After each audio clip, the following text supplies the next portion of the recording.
we were originally supposed to do it in 2020, and then what happened was the pandemic occurred right as we were about to go into rehearsal.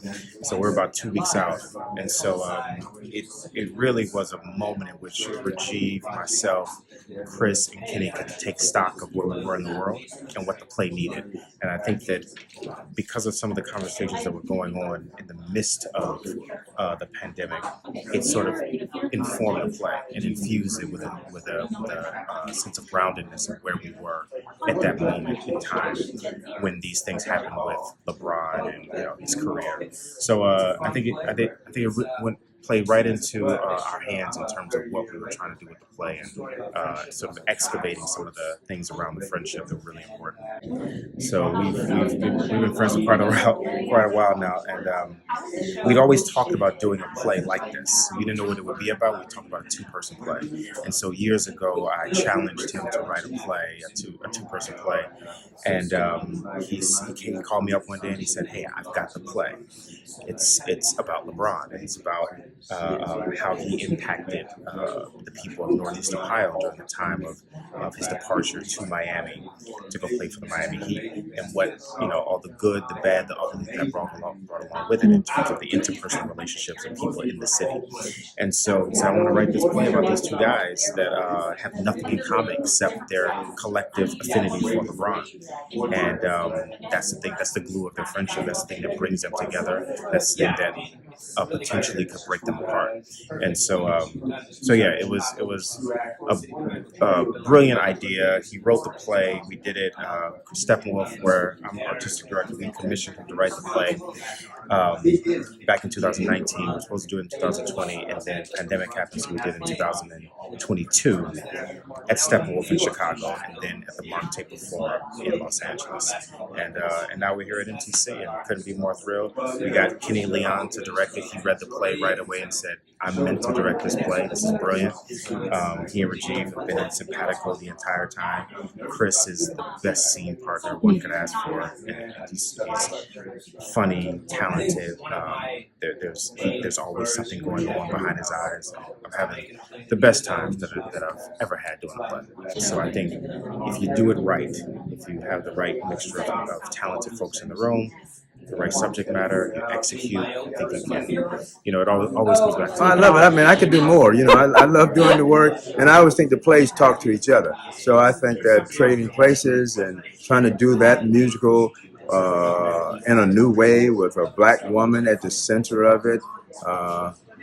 It was wonderful to do that, and then to see how that spoke to Susie Laurie Park's Top Dog Underdog, and then to see how that talks to a 91-year-old writer, Ohio State Murders. And now I'm getting ready to do Hamlet and Shakespeare in the Park, and it's so I love doing the work, and I think if you're listening to the world, it'll give you the answers to the plays that you're working on, the stories that you tell.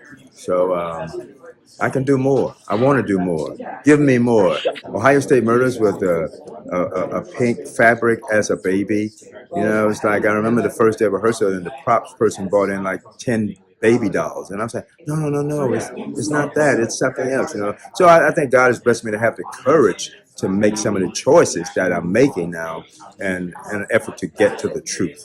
And certainly, I think we're trying to get to the truth of King James, a play about community, a play about the relationship between stars and the community, and ultimately a play about friendship. Most of us in friendship, we don't get to the fourth quarter.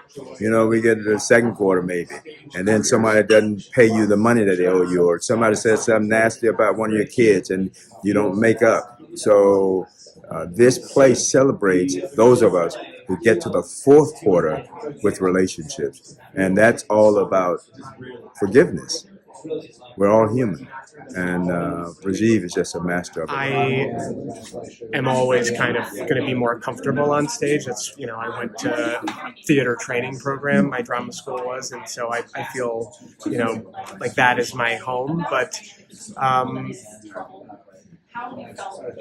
yeah, I'm getting to jump between the two is a gift. I mean, the role itself hasn't changed much. It's just deepened, I think. And and Glenn, who I was just such a huge fan of before we started working on the play, I feel very close to now. And that certainly helps us. This is a play about a friendship over the course of 12 years and beyond, and so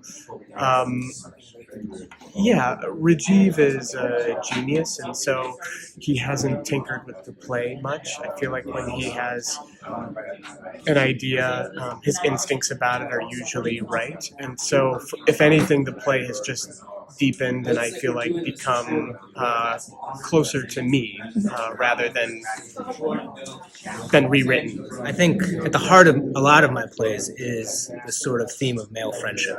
And it's something that I've always been interested in. You find it in Guards at the Taj, you find it in my play Bengal Tiger at the Baghdad Zoo. And I have always been a sports fan, and I've written about sports before. I wrote a movie called Draft Day with Kevin Costner a few years ago, and I've always been interested in the way that sports figures into our lives, not just from a place of entertainment, but why it matters to us so deeply. And I've also always been interested in the fact that I think that certain young men use sports as a sort of language to communicate their deeper feelings to one another. And I wanted to try to attempt to create that in this. Yeah, well, I went to college in Ohio, a state school in Ohio called Miami University, and I grew up in a suburb of Cleveland.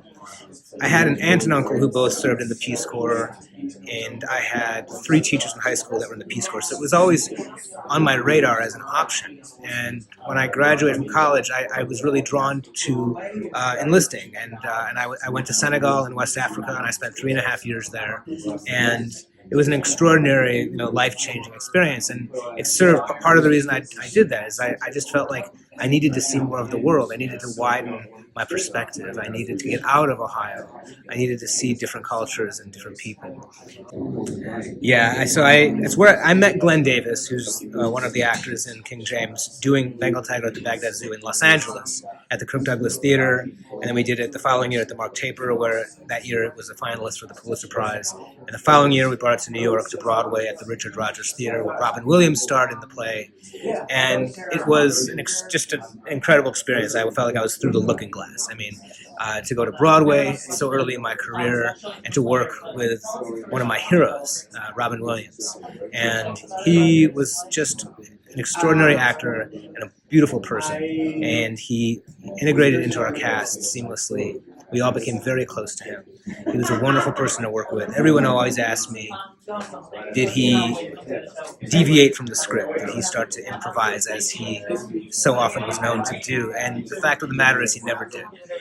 If he ever had an inkling to change a line, he'd come up to me first and ask me, hey boss, can I do this? And I would say either, yeah, that's hilarious, or I would point out the reasons why he couldn't, saying, listen, later in the play, this is said, so maybe that's not the best. And he would be like, oh, that's great. And I just loved his thoughtfulness, his generosity of spirit. And he was just a lovely, lovely person. And it's one of the great honors of my life to have known him and worked with him.